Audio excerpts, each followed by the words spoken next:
ਵਾਹਿਗੁਰੂ ਜੀ ਕਾ ਖਾਲਸਾ ਵਾਹਿਗੁਰੂ ਜੀ ਕੀ ਫਤਿਹ। ਬੱਚਿਆਂ ਨੇ ਕੀ ਕਿਹਾ? ਉਹ ਇੱਥੇ ਆ ਕੇ ਤਾਂ ਹਰ ਕੋਈ ਸਲਾਮ ਕਰਦਾ ਹੈ। ਬਈ ਬੱਚਿਆਂ ਕੋਲੋਂ ਬੜੀ ਵੱਡੀ ਭੁੱਲ ਹੋਈ ਆ। ਇਹ ਸਰਹੰਦ ਦੇ ਨਵਾਬ ਵਜ਼ੀਰ ਖਾਨ ਦਾ ਦਰਬਾਰ ਹੈ। ਇੱਥੇ ਕੋਈ ਵੀ ਬੰਦਾ ਆ ਕੇ ਕਿਸੇ ਵੀ ਗੁਰੂ ਦੀ ਫਤਿਹ ਨਹੀਂ ਬੁਲਾ ਸਕਦਾ।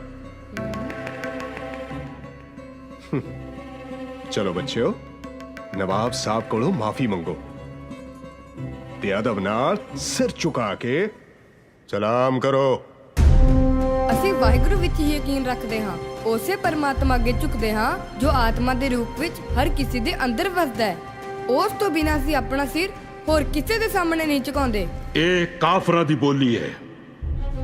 ਕਾਫਿਰ ਉਹ ਜਿਹੜਾ ਤਲਵਾਰ ਦੀ ਨੋਕ ਤੇ ਆਪਣਾ ਧਰਮ ਕਿਸੇ ਤੇ ਥੋਪੇ। ਕਾਫਿਰ ਉਹ ਜਿਹੜਾ ਆਪਣੀ ਤਾਕਤ ਦਾ ਗਲਤ ਇਸਤੇਮਾਲ ਕਰੇ। ਜੋ ਈਮਾਨ ਦਾ ਪੱਕਾ ਉਹੀ ਸੱਚਾ ਮੁਸਲਮਾਨ। ਜਿਹਦੇ ਦਿਲ ਵਿੱਚ ਦਗਾ ਉਹ ਕਾਫਿਰ ਬੇਈਮਾਨ। ਚੰਗੇ ਲਫ਼ਜ਼ਾਂ ਵਿੱਚ ਸਾਨੂੰ ਬੇਈਮਾਨ ਕਹਿ ਰਹੇ ਹੋ। ਹੁਣ ਸਾਨੂੰ ਸਾਡੇ ਧਰਮ ਦੀ ਸਿੱਖਿਆ ਦਿਓਗੇ? ਸਾਨੂੰ ਤਾਂ ਆਪਣੇ ਸਿੱਖ ਧਰਮ ਦਾ ਪਤਾ ਹੈ ਕਾਜ਼ੀ ਸਾਹਿਬ। ਸਾਡਾ ਧਰਮ ਕਿਸੇ ਨੂੰ ਗੁਲਾਮ ਨਹੀਂ ਬਣਾਉਂਦਾ। ਸਾਡੇ ਗੁਰੂ ਪਿਤਾ ਜੀ ਨੇ ਸਾਨੂੰ ਇਹੀ ਸਿਖਾਇਆ। ਬੱਚਿਓ, ਤੁਹਾਡੇ ਗੁਰੂ ਪਿਤਾ ਨੂੰ ਗ੍ਰਿਫਤਾਰ ਕਰਨ ਲਈ ਮੇਰੇ ਸਿਪਾਹੀ ਚਾਰੋਂ ਦਿਸ਼ਾਵਾਂ ਵਿੱਚ ਫੈਲ ਚੁੱਕੇ ਨੇ। ਜਿਵੇਂ ਰੋਸ਼ਨੀ ਨੂੰ ਕੋਈ ਕੈਦ ਨਹੀਂ ਕਰ ਸਕਦਾ, ਉਦਾਂ ਹੀ ਗੁਰੂ ਪਿਤਾ ਨੂੰ ਫੜਨ ਵਾਲਾ ਸੂਰਮਾ ਹਲੇ ਜੰਮਿਆ ਨਹੀਂ। ਉਹ ਚਮਕ ਹੈ ਉਹਨਾਂ ਦੇ ਚਿਹਰੇ ਤੇ ਕਿ ਲੋਕੀ ਵੇਖ ਕੇ ਆਪਣੀ ਮਰਜ਼ੀ ਨਾਲ ਝੁਕ ਕੇ ਸਲਾਮ ਕਰਦੇ ਨੇ। ਜੇਕਰ ਤੁਹਾਡਾ ਵੀ ਕਦੇ ਉਹਨਾਂ ਨਾਲ ਸਾਹਮਣਾ ਹੋ ਗਿਆ ਤਾਂ ਤੁਹਾਡਾ ਸਿਰ ਵੀ ਆਪਣੇ ਆਪ ਉਹਨਾਂ ਅੱਗੇ ਝੁਕ ਜਾਏਗਾ। ਕੀ ਹੋਇਆ ਖਾਨ ਸਾਹਿਬ? ਗੁਰੂ ਪਿਤਾ ਦੇ ਦਰਸ਼ਨ ਹੋਏ ਲੱਗਦੇ ਨੇ। ਖਾਮੋਸ਼!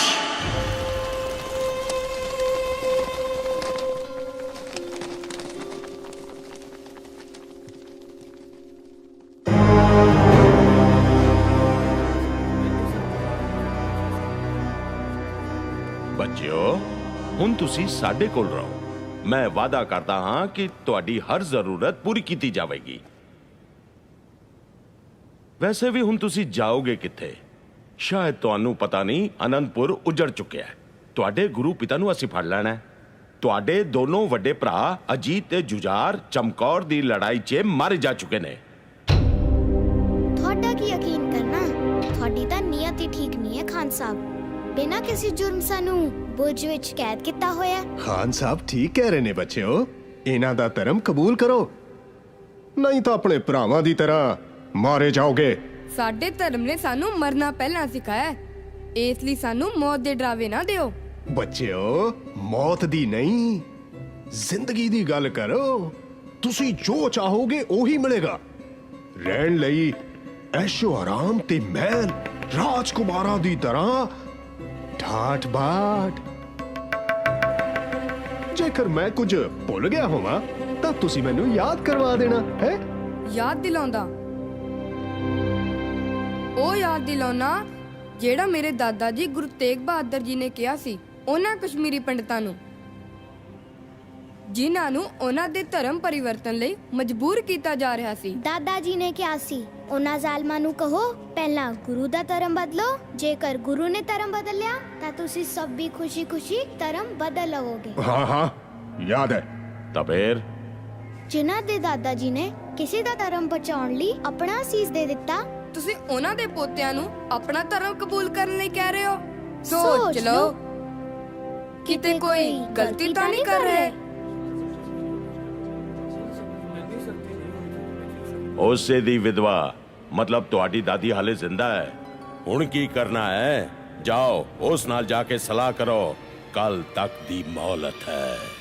ਵਾਹਿਗੁਰੂ ਜੀ ਕਾ ਖਾਲਸਾ ਵਾਹਿਗੁਰੂ ਜੀ ਕੀ ਫਤਿਹ। ਅੱਜ ਸਾਡੇ ਵਿੱਚ ਨਵਾਬ ਮਲੇਰ ਕੋਟਲਾ ਜਨਾਬ ਸ਼ੇਰ ਮੁਹੰਮਦ ਖਾਨ ਵੀ ਹਾਜ਼ਰ ਹੋਏ ਨੇ, ਜਿਨ੍ਹਾਂ ਦੇ ਇੱਕ ਨਹੀਂ ਦੋ ਭਰਾਵਾਂ ਨੂੰ ਇਹਨਾਂ ਦੇ ਪਿਤਾ ਗੋਬਿੰਦ ਨੇ ਬੜੀ ਬੇਰਹਿਮੀ ਨਾਲ ਕਤਲ ਕੀਤਾ।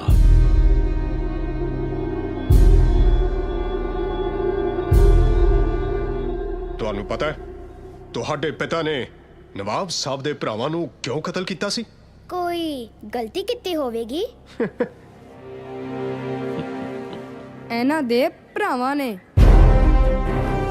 ਇੰਨੇ ਛੋਟੇ ਬੱਚੇ ਤੇ ਇੰਨੀ ਵੱਡੀ ਜ਼ੁਬਾਨ। ਇੰਨਾ ਵੱਡਾ ਵਜ਼ੀਰ ਤੇ ਐਨੇ ਨੀਚ ਕੰਮ, ਪਰੇ ਦਰਬਾਰ ਸ਼ਰੇਆਮ। ਗੁਸਤਾਖੀ ਦੀ ਸਜ਼ਾ ਮੌਤ ਹੈ। ਸਜ਼ਾ ਮਨਜ਼ੂਰ ਹੈ ਪਰ ਚੁੱਕਣਾ ਕਬੂਲ ਨਹੀਂ। ਤੁਹਾਨੂੰ ਮੌਤ ਤੋਂ ਡਰ ਨਹੀਂ ਲੱਗਦਾ? ਤੁਹਾਨੂੰ ਖੁਦਾ ਤੋਂ ਡਰ ਨਹੀਂ ਲੱਗਦਾ? ਜ਼ੁਬਾਨ ਸੰਭਾਲ ਕੇ ਬੋਲ, ਬੇਖੌਫ।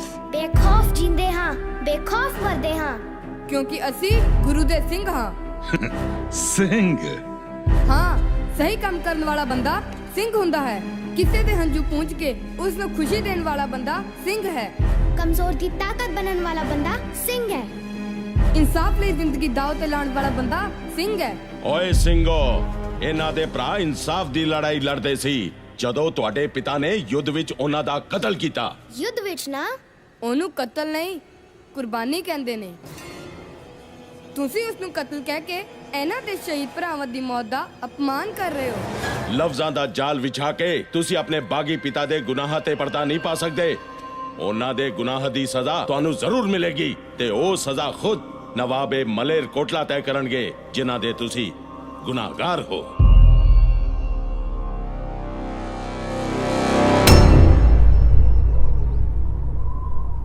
ਦੱਸੋ ਫਿਰ ਨਵਾਬ ਸਾਹਿਬ, ਤੁਸੀਂ ਕਿਹੜੀ ਸਜ਼ਾ ਦੇਣਾ ਚਾਹੋਗੇ ਆਪਣੇ ਇਹਨਾਂ ਦੁਸ਼ਮਣਾਂ ਨੂੰ?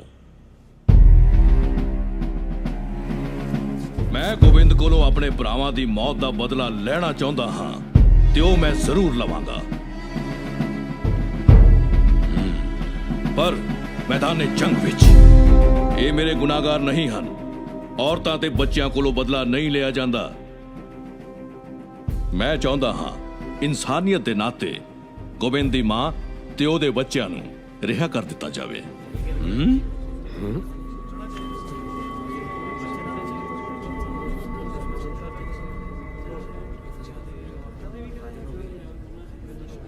ਨਵਾਬ ਸਾਹਿਬ, ਤੁਸੀਂ ਅੱਜ ਸਾਬਿਤ ਕਰ ਦਿੱਤਾ ਕਿ ਇੱਕ ਅੱਛਾ ਇਨਸਾਨ ਹੀ ਸੱਚਾ ਮੁਸਲਮਾਨ ਹੋ ਸਕਦਾ ਹੈ।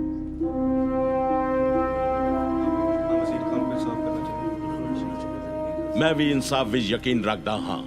ਨਵਾਬ ਸਾਹਿਬ ਦੀ ਮਰਜ਼ੀ ਤੇ ਜਨਤਾ ਦੀ ਖੁਆਇਸ਼ ਦੇ ਮੱਦੇਨਜ਼ਰ ਮੈਂ ਇਹਨਾਂ ਨੂੰ ਆਜ਼ਾਦ ਕਰ ਦਿਆਂਗਾ। ਪਰ ਮੈਂ ਇਹਨਾਂ ਕੋਲੋਂ ਇਹ ਤਾਂ ਪੁੱਛ ਲਾਂ ਕਿ ਇਹ ਆਜ਼ਾਦ ਹੋ ਕੇ ਕੀ ਕਰਨਗੇ? ਉਹੀ ਕਰਾਂਗੇ ਜੋ ਸਾਡੇ ਗੁਰੂ ਪਿਤਾ ਕਰ ਰਹੇ ਹਨ। ਤੇ ਜਿਹੜੀਆਂ ਸਿੰਘਾਂ ਦੀਆਂ ਆਉਣ ਵਾਲੀਆਂ ਨਸਲਾਂ ਕਰਨਗੀਆਂ। ਕੀ? ਆਖਰੀ ਸਾਹ ਤੱਕ ਜ਼ੁਲਮ ਤੇ ਬੇਇਨਸਾਫੀ ਦੇ ਖਿਲਾਫ ਲੜਾਂਗੇ। ਉਹ ਕਿਵੇਂ? ਅਸੀਂ ਆਪਣੇ ਗੁਰੂ ਪਿਤਾ ਦੇ ਸਿੰਘਾਂ ਨੂੰ ਫੇਰ ਇਕੱਠਾ ਕਰਕੇ ਫੌਜ ਤਿਆਰ ਕਰਾਂਗੇ। ਸੁਣਿਆ ਤੁਸੀਂ ਸਾਰਿਆਂ ਨੇ ਇਹਨਾਂ ਦੇ ਬਾਗੀ ਇਰਾਦੇ? ਜਿਹੜਾ ਇਹਨਾਂ ਦਾ ਬਾਗੀ ਬਾਪ ਸਾਡੇ ਖਿਲਾਫ ਕਰ ਰਿਹਾ ਹੈ, ਉਹੀ ਇਹ ਬਾਗੀ ਬੱਚੇ ਕਰਨਾ ਚਾਹੁੰਦੇ ਨੇ।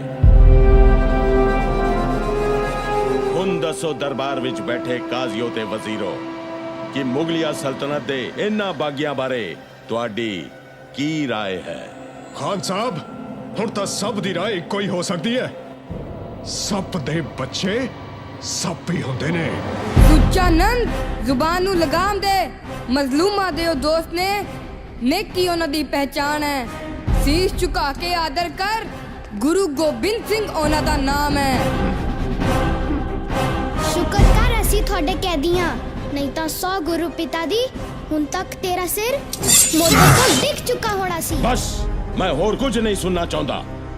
ਬਾਗੀ ਗੁਰੂ ਦੇ ਬਾਗੀ ਬੱਚੋ, ਸਾਡਾ ਧਰਮ ਕਬੂਲ ਕਰੋ ਜਾਂ ਬੇਰਹਿਮੀ ਨਾਲ ਮਰਨ ਲਈ ਤਿਆਰ ਹੋ ਜਾਓ।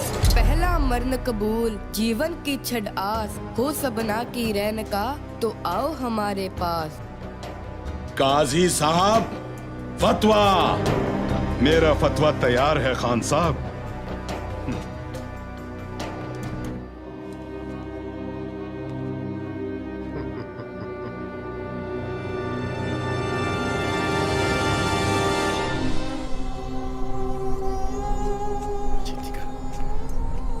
ਕਿੱਥੇ ਜਾ ਰਹੇ ਹੋ ਮਾਤਾ ਜੀ?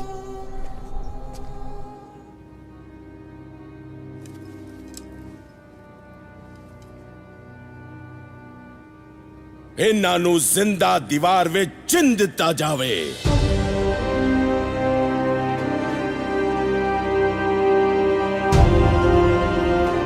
या अल्लाह। ਇਸ ਹਕੂਮਤ ਨੂੰ ਕਹਿਰ ਤੋਂ ਬਚਾ।